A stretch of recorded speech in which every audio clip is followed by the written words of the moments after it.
Titus Cleveland. And it is time to talk sports. Titus, here we go. Day 7 of the Alpine Bank Junior College World Series. Just the second to last game tonight. It is the semifinal. Yeah, when we saw these two teams compete a couple of days ago, it was probably the best game that we've seen in this tournament so far, ending with a walk-off home run. The Georgia Highlands Chargers, they really took capitalized on that win, but now we have a rematch, and the Blinn Buccaneers, they remember that one, so they're trying to steal one tonight.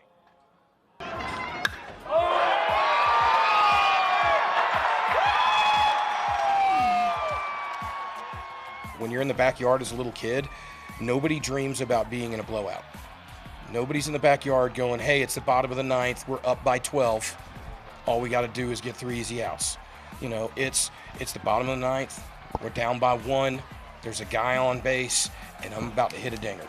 You know, and that's what they dream about. You know, Marty got to live out a childhood fantasy today. I'm super proud of him. Yeah, the last time Georgia Highlands and Blinn went at it, it was a game for the ages. But maybe the Chargers had a few too many wings after the game. You know, I try to worry about what we can control right now in the moment. And, you know, I'm going to worry about tomorrow when tomorrow comes. Tonight we're going to go to B-Dubs, you know, and eat about 6,000 wings, you know, and enjoy this thing. And the reason we have the rematch tonight, Northwest Florida took it to the Chargers Thursday night, crushing them 13-3. But Coach Dash O'Neill, he knows his guys will be ready with their season on the line tonight. They know what's at stake and they know what's on the line. And you know, these teams are all here for a reason, and we're down to the last 3 teams in the country. So, but they'll be ready to go. I mean, it's a great event. Blinn's going to be ready, and those guys can really swing it. And I think, you know, I think it's just going to be another opportunity for 2 great teams to play against each other and get after it. It's going to have to show up tomorrow and do a better job of commanding the strike zone and putting balls in play and,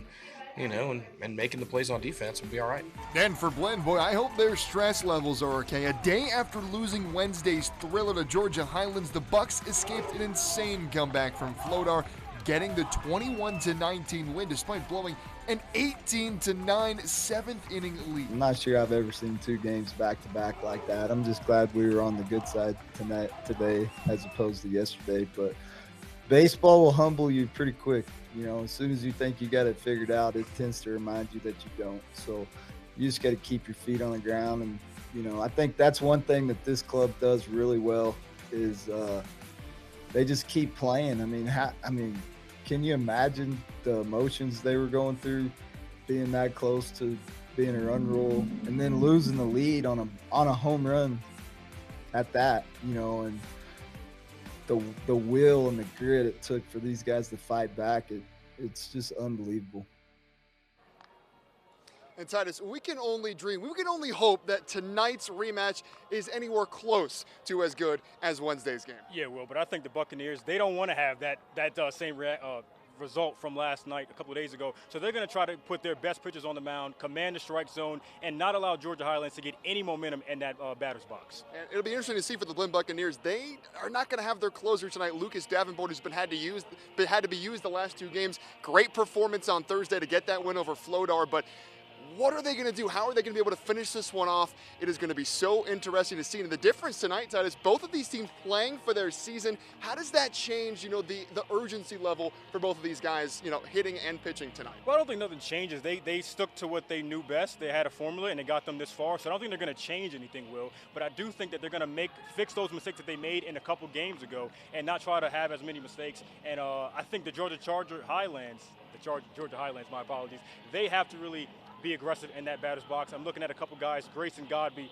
Ali Banks, Ryan Weidman. Those guys are going to have to step up to make an impact in this game. Those 3 guys, absolutely. They have had such a big impact in this tournament for Georgia Highlands. Clay Ferraro, he's really figuring it out for Blinn as well. But it's just going to be so fun to watch because both of these teams so evenly matched, right, Titus? We saw them go at it a couple nights ago in a 15-14 game. Big lights. Big crowd, semifinal, season on the line. The winner of this one tonight will be in the championship on Saturday to take on Northwest Florida. We cannot wait to see how it goes down tonight for the semifinal of the Alpine Bank Junior College World Series. But that's all our time for sports. He, Titus Cleveland, and I'm Big Will Evanson. I'm Big Will Evanson. And I'm Titus Cleveland. And it is time to talk sports, folks. Day 7 of the Alpine Bank Junior College World Series. Just 2 games to go in this tournament. Right now we've got the color guard coming out, so everyone's being quiet right now as we're preparing for the national anthem. But before we get there, semifinal game tonight. The last time these two teams faced, Blinn and Georgia Highlands. Titus, it was an awesome game. Let's check it out.